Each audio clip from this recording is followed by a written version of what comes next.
Les spots publicitaires à la télévision, les affichages dans les rues, les flyers des marques dans nos boîtes aux lettres font partie de notre quotidien. On ne s'étonne plus de les voir. Sauf que les marques aujourd'hui ont décidé d'explorer d'autres lieux et supports pour captiver le consommateur.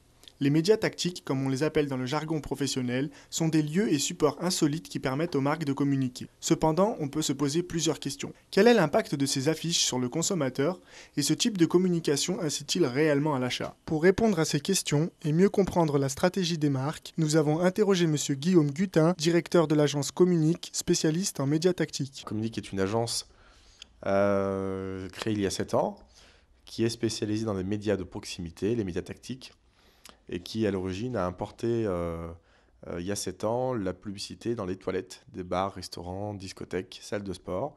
Il n'y a pas de nouveaux supports. En fait, tous les supports sont des supports tactiques.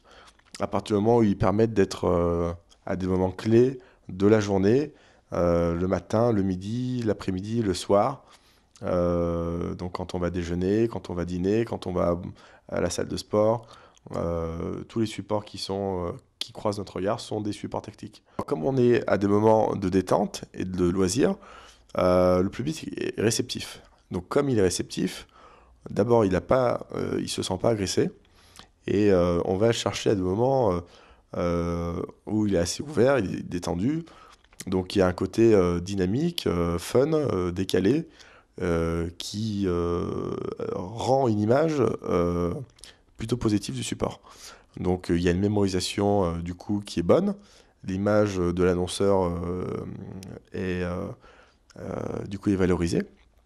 Et c'est vrai qu'on est dans un environnement qui globalement est dépourvu d'encombrement publicitaire, contrairement à un 4x3, un affichage extérieur, où on a une notion de bruit, d'environnement chargé. Là, on est dans des moments et des endroits plutôt en vraie connivence avec le consommateur. Toujours inciter à l'achat tout en captant de plus en plus et le plus longtemps possible l'attention du consommateur, tel est le leitmotiv des annonceurs. Que ce soit les toilettes de l'OL Café qui regorgent d'affiches publicitaires ou encore des bicyclettes qui se trouvent être des panneaux ambulants ou même le fond des cartons de pizza, ces lieux ou objets insolites permettent sans doute une mémorisation plus facile de la part des potentiels consommateurs. Et cela pas pour la publicité elle-même ni par son contenu, mais bien par la forme qu'elle prend, autrement dit par le support utilisé. Voyons ce qu'en pense M. David Raimi, responsable communication de l'agence Cible à Lyon. Donc CubeHA a développé des supports de communication exclusifs, donc à la breveté. Ces deux supports très innovants, c'est le Cyclope, donc qui consiste en fait un écran qui est fixé au-dessus de la tête d'hôte ou d'hôtesse en fait.